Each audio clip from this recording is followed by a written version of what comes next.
संजय जी की दिव्य दृष्टि से बाजार को समझते हैं। फाउंडर सिट्रस एडवाइजर्स के हमारे जुड़ चुके हैं। संजय जी प्रणाम, नमस्कार। वीरेंद्र बोल रहा हूँ सर। क्या लग रहा है? Almost all time high trajectory पे सर हम, और हम ट्रेड करते हुए एक अच्छा अर्निंग सीजन पीछे छोड़ के आए।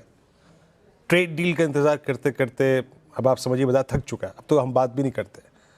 और पिछले हफ्ते एक रिस्क था, दैट वाज फॉरेक्स, बट धीरे धीरे सब कुछ इस प्राइस में आ चुका है सर। क्या लग रहा है बाजार 2026 में अपने आप को किस चीज़ के लिए, किस लेवल के लिए और कहाँ के लिए प्रिपेयर कर रहा है? तो वीरेंद्र जी, सबसे पहले तो धन्यवाद मुझे प्रोग्राम में निमंत्रण देने के लिए। और अगर आप 2025 को रिव्यू करेंगे तो आप पाएंगे कि जो चीज लॉजिकली टॉप डाउन होना चाहिए था वैसा 2025 में हुआ नहीं। इन द सेंस कि अगर आप देखें तो आरबीआई ने जिस अग्रेशन के साथ रेट कट किया था उसके फलस्वरूप हमें उम्मीद करना चाहिए था कि रियल एस्टेट के स्टॉक्स को अच्छा प्रदर्शन देना चाहिए था।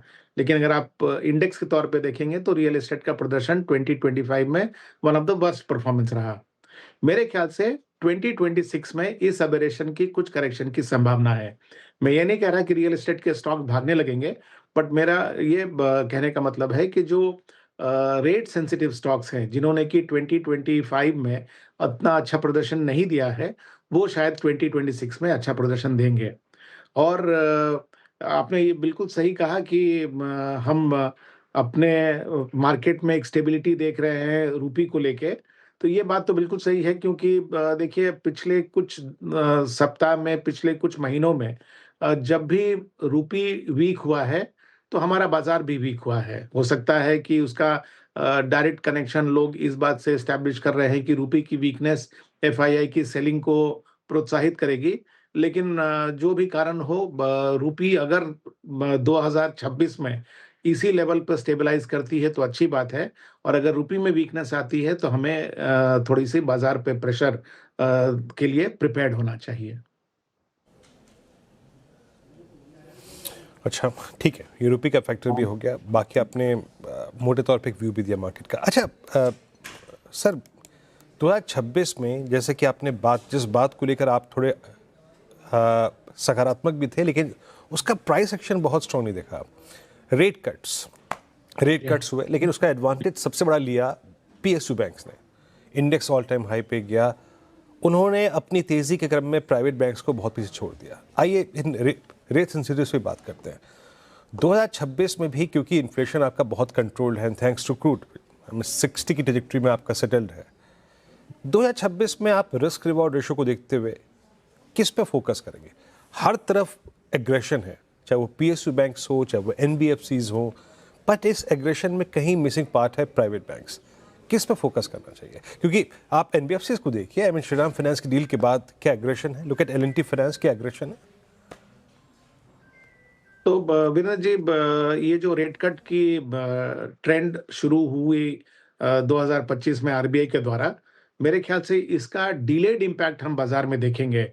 क्योंकि जो अनबैंक्ड सेक्टर है जिसको कि एनबीएफसीज प्राइमरली सर्व करते हैं, उस सेगमेंट में मेरे ख्याल से डिमांड फॉर लोन बहुत ज़्यादा तेजी से बढ़ने वाला है। और चूंकि प्राइवेट सेक्टर बैंक्स अपने रिस्क को ज़्यादा महत्व देते हैं, वो इस सेगमेंट में बहुत आसानी से घुसेंगे नहीं। तो मैं समझता हूँ कि 2026 में भी आपको एनबीएफसीज़ में ज़्यादा प्राइस परफॉर्मेंस देखने को मिलेगा compared to private sector banks. And between private sector banks and public sector banks, जब कभी भी रेट कट हुआ है, हम लोगों ने देखा है कि पब्लिक सेक्टर बैंक्स के स्टॉक्स का प्रदर्शन हर समय उस समय अच्छा रहता है। पहले ऐसा इसलिए भी हुआ करता था क्योंकि प्राइवेट पब्लिक सेक्टर बैंक्स की जो एसएलआर की बुक थी, वो ज़्यादा ज़रूरत से ज़्यादा बड़ी होती थी और जब भी रेट कट होता था तो उसकी ट्रेजरी गेन्स उनके प्रॉफिट को इज़ाफ़ा देती थी। लेकिन अब हम लोगों ने ये भी देखा है कि उन्होंने अपने एसेट क्वालिटी को भी बहुत अच्छी तरह से मैनेज किया है। सो मेरे ख्याल से 2026 might be an year for NBFCs and also an year for public sector banks. Okay, तो 2026 एनबीएफसीज पब्लिक सेक्टर बैंक के लिए अच्छा होगा। संजय जी, गुड आफ्टरनून, श्रेया बात कर रही हूँ। हमने ओवरऑल मार्केट पे आपका व्यू जाना और साथ ही कुछ स्पेसेस की भी बात की। एक और स्पेस को लेकर आपसे सवाल मेरा ये कि 2025 में अगर एक स्पेस ने शानदार रिटर्न्स दिए हैं तो है कैपिटल मार्केट स्पेस, और आज भी उसमें हमें बढ़ोतरी देखने को मिल रही है, खरीदारी होती हुई नजर आ रही है। चाहे आप BSE देख लीजिए, MCX या फिर न्यू लिस्टेड स्टॉक ग्रो देखें आप, तो अच्छी तेजी। क्या 2026 भी 2025 जैसा रहेगा कैपिटल मार्केट स्पेस के लिए, और आपका नजरिया इस स्पेस को लेकर? तो उसमें अगर आप देखेंगे तो कुछ ऐसा भी सेगमेंट था कैपिटल मार्केट से कनेक्टेड जिसने कि 2025 में बहुत अच्छा प्रदर्शन नहीं दिया।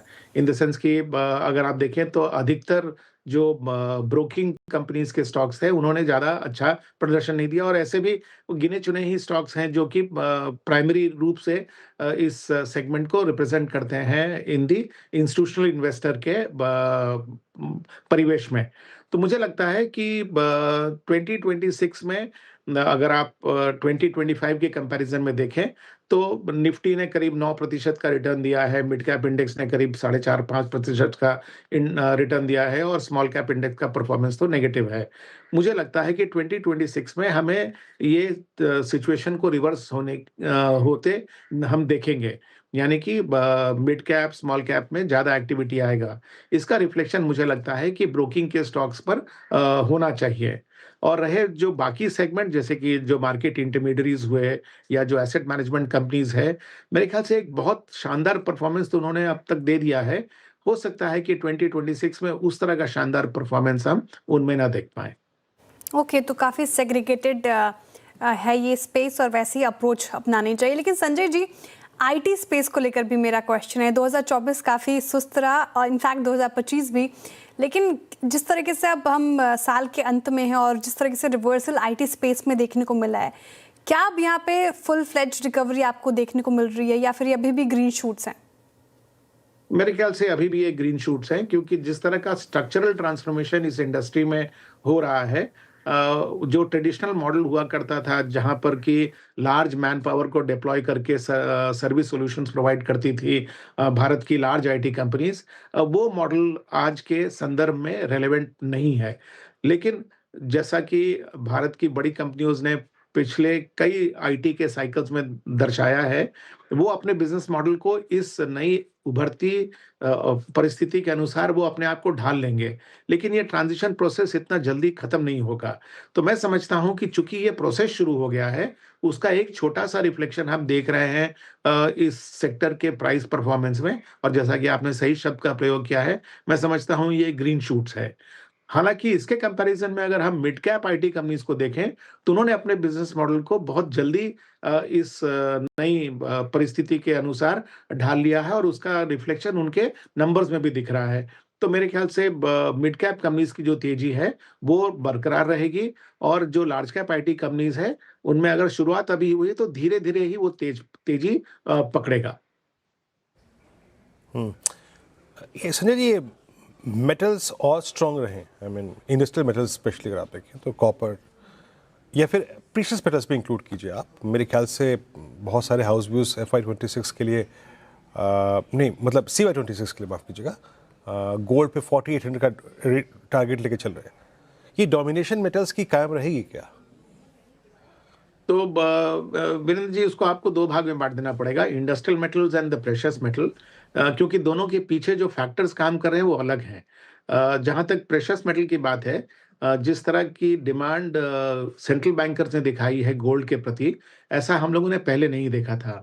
मेरे ख्याल से on a longer term basis शायद ये डी डॉलराइजेशन की ट्रेंड की शुरुआत है, और ये ऐसा नहीं है कि एक साल में पूरी होगी, ये कई साल तक चलेगी।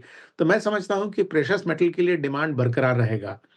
उसी के संदर्भ में सिल्वर को अगर हम देखें तो सिल्वर ने चूंकि इतना अच्छा रिटर्न दे दिया है रिटेल इन्वेस्टर को कि अब उस इन्वेस्टर में के सेगमेंट से मोमेंटम के कारण डिमांड और भी आ रहा है। और हम जानते हैं कि सिल्वर की प्रोडक्शन की लिमिटेशन है। अब तक 60% जो सिल्वर प्रोड्यूस किया जाता था वो इंडस्ट्रियल पर्पसेस के लिए होता था, और इंडस्ट्रियल सेक्टर में भी उसकी डिमांड बढ़ रही है। तो मेरे ख्याल से दोनों सिल्वर और गोल्ड का आउटलुक जो 2026 में है, लॉजिकली मुझे लगता है कि वो बरकरार रहना चाहिए।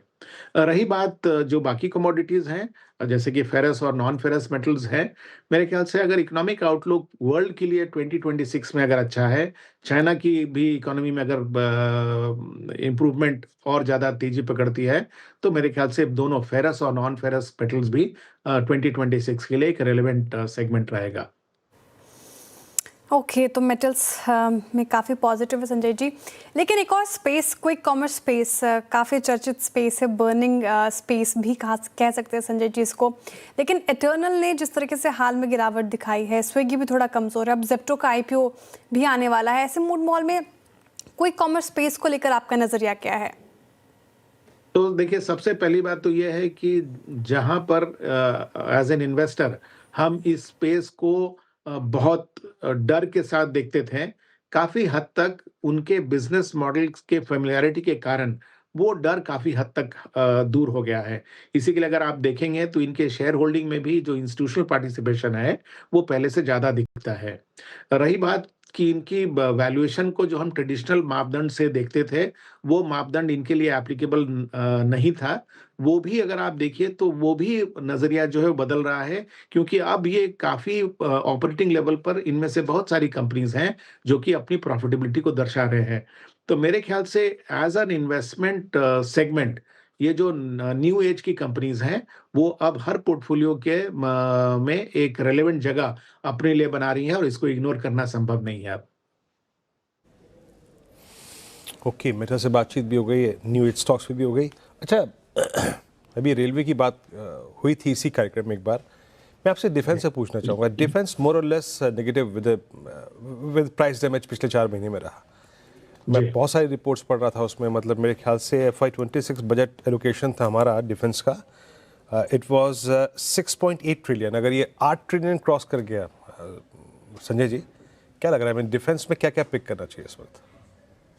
तो देखिए Virendra ji, defence as an opportunity हमारे ख्याल से समय से पहले चल पड़ा। इसी के लिए अगर आप फर्स्ट हाफ में देखेंगे तो defence was one of the most out performing segments of the market. अगर आप सेक्टोरल इंडिसेस भी देखेंगे तो डिफेंस इंडेक्स का प्रदर्शन ज़्यादा अच्छा था फर्स्ट हाफ में। ये जो रुकावट और गिरावट आई है डिफेंस इंडेक्स में, ये पिछले 3 महीने की फिनोमेना ज़्यादा है।